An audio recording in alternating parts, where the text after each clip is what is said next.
YouTube community, it's Liam the Deaf to Metalhead with a brand new video again, this time delving into the deep dark world of Norwegian metal.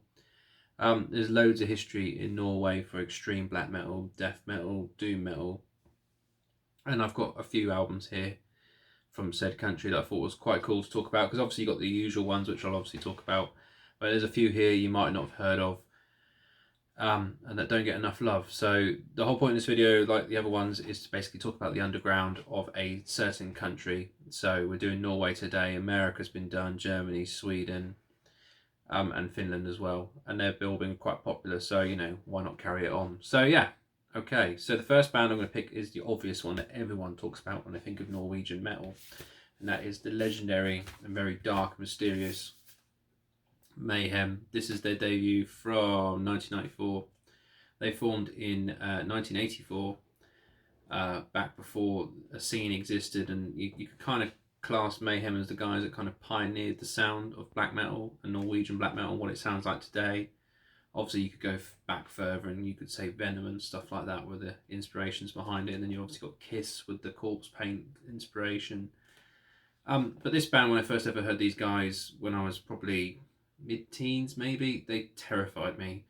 YouTube, it was just a brand new thing, and I remember searching for metal bands, and there was a Wacken live performance of these guys doing Freezing Moon, and it had like pigs' heads on spikes, women on crosses naked, blood, knives, you know, all sorts of horrible things that today don't even intimidate me slightly, and because being in bands and you see it all backstage, it kind of ruins it. But back then when I was a kid, or a young adult, whatever you want to call it, I was petrified of these guys.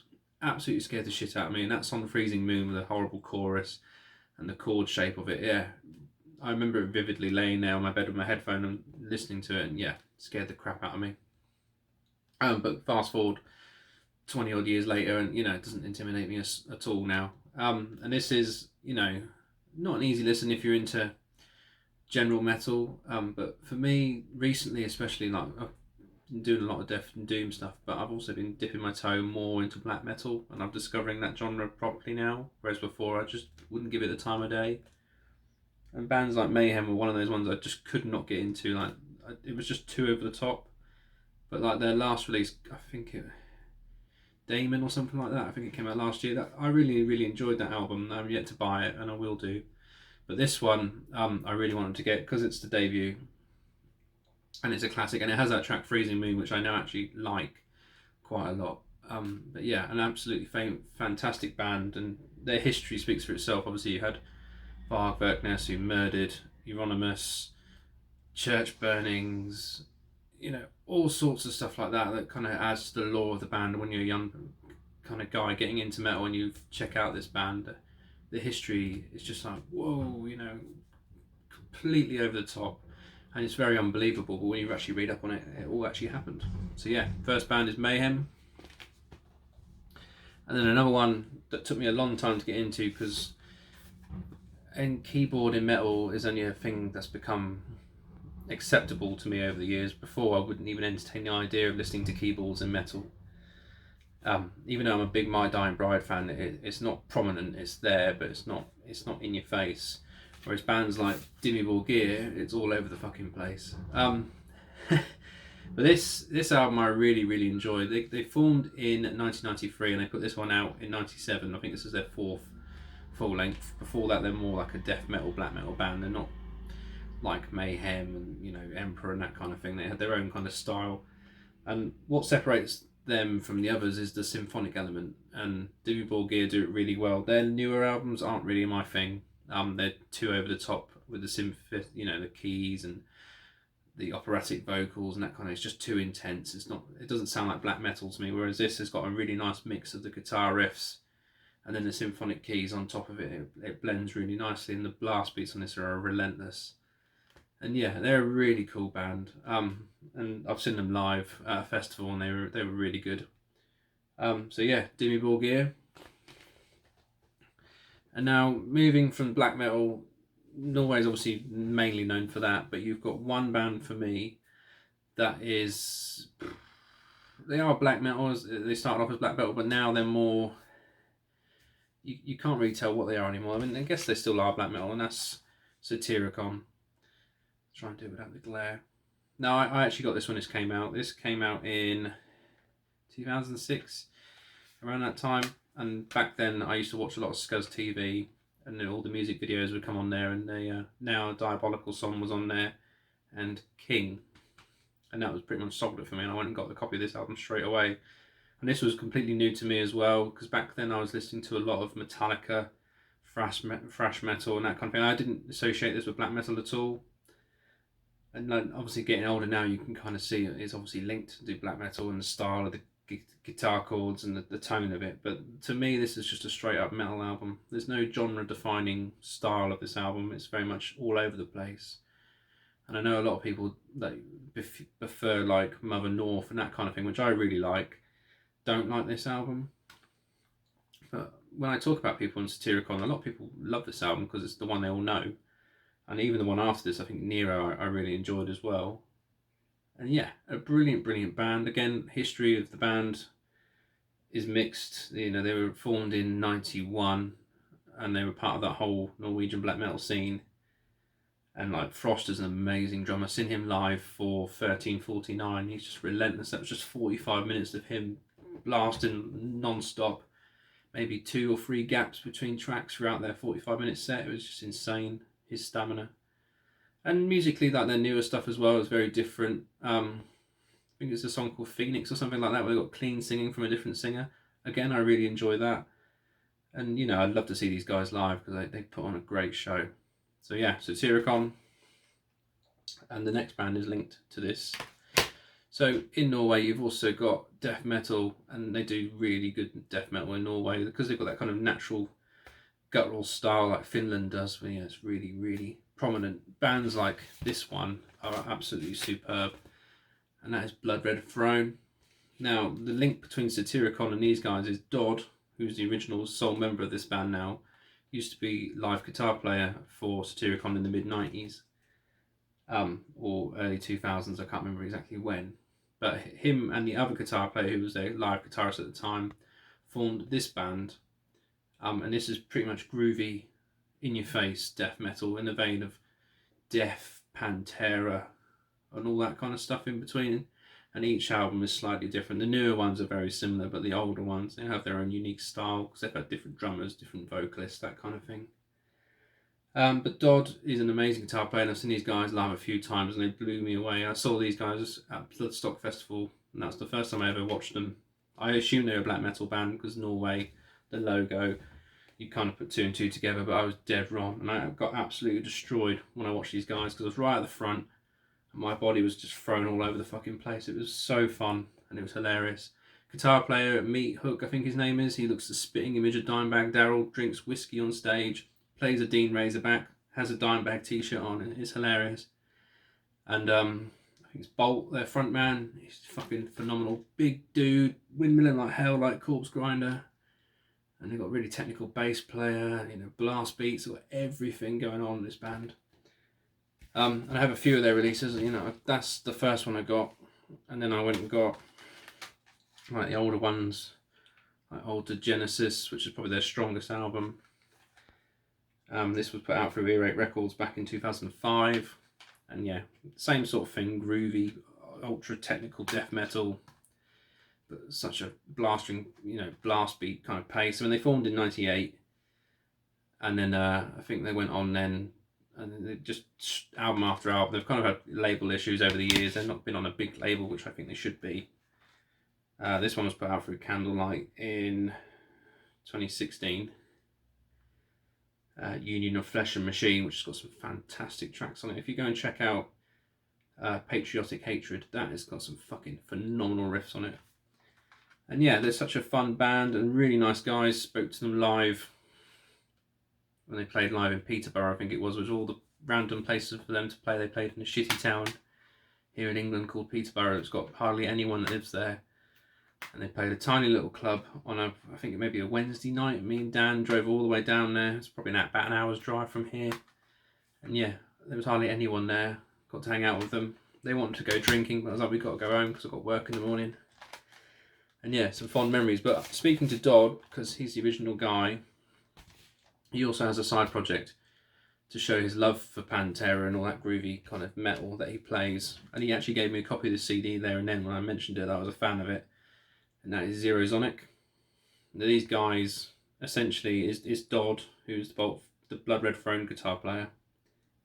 And he's got kind of a few more musicians from different bands, and he's formed this one, which is essentially just a Pantera ripoff, you could kind of say.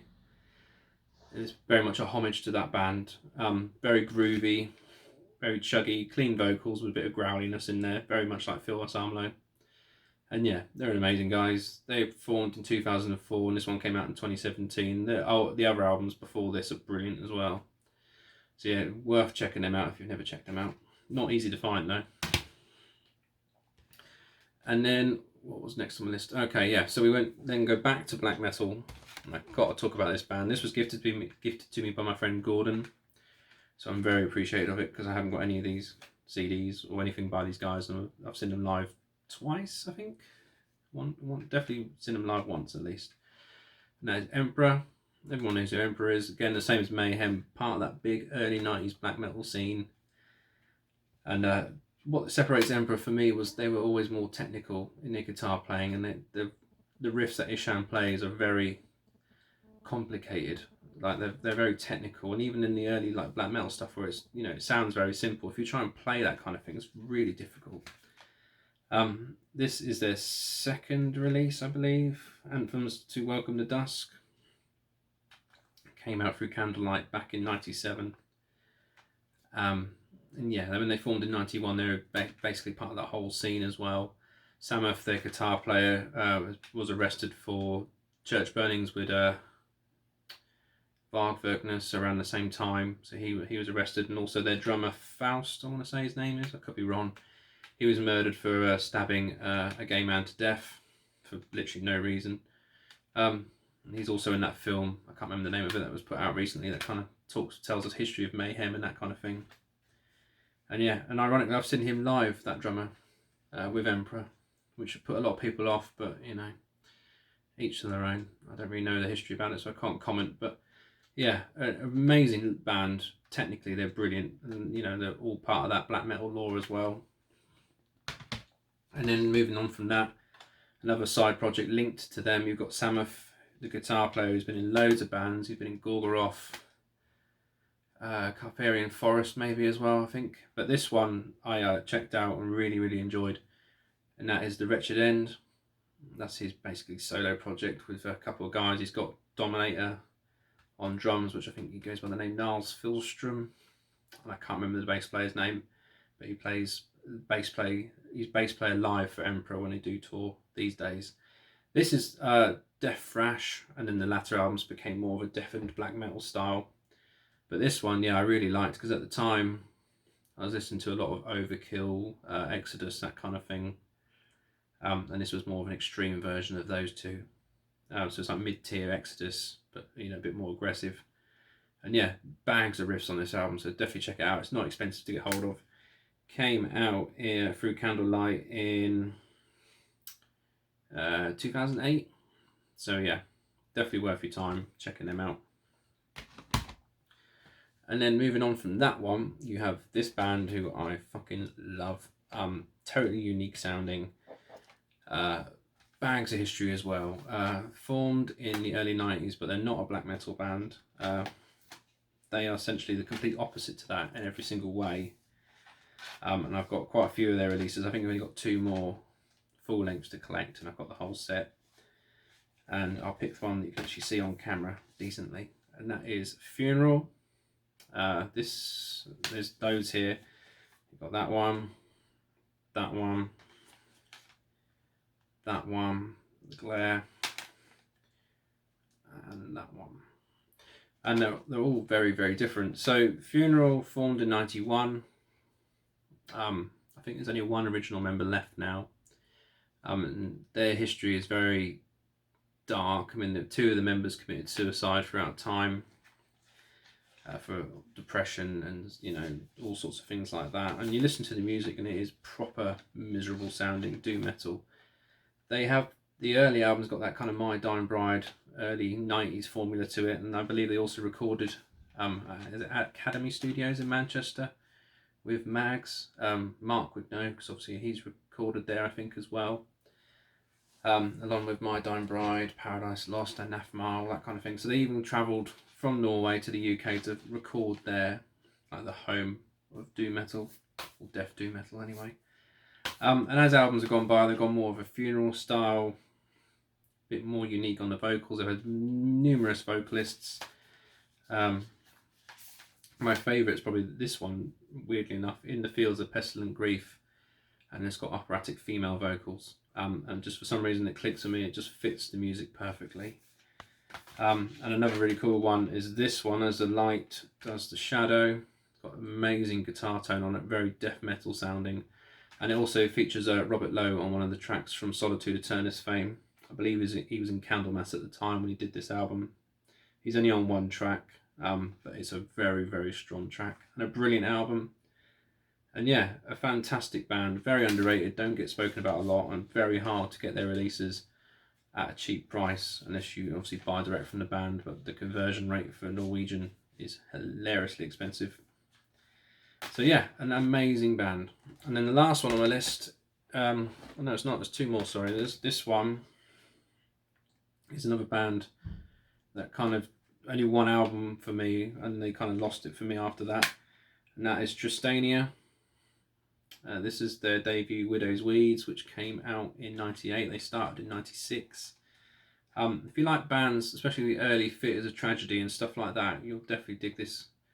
It's that kind of gothic doom, bit of death metal vocals in there, very chuggy, melodic, sorrowful guitars, violins, keyboards, you know, the lot.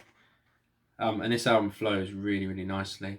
But then straight after that, they went more gothic and kind of took away the metal element of it, and that just completely switched off for me. So I cling to this one album from them. But if you kind of like how it's the same as Fit as a Tragedy, they had that one really strong album, and they just kind of went off on a completely different direction and lost what I thought was really good about them. So yeah, another band there.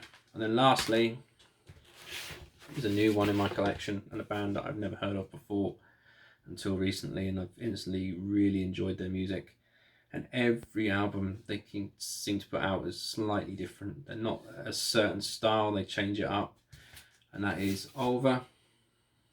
I've mentioned these before. I recently got this. This is their 2020 release, Flowers of Evil, which is more of a techno pop kind of a sound, more like in the vein of Duran Duran, that kind of vibe. Very dark and ambient in some parts. But again, they've got so many releases and they're all different. You go back to 1993 when they formed, they were a black metal band. I think the second album they put out was a folk acoustic kind of album, and then they did another one which was like really harsh, aggressive black metal, and then come 1998 they kind of separated from the metal world and started putting out some ambient kind of chill out kind of projects with really atmospheric, poppy almost in some ways, but more Depeche Mode-esque kind of. It's hard to describe for someone who doesn't really understand it like me. I don't get those kind of genres at all.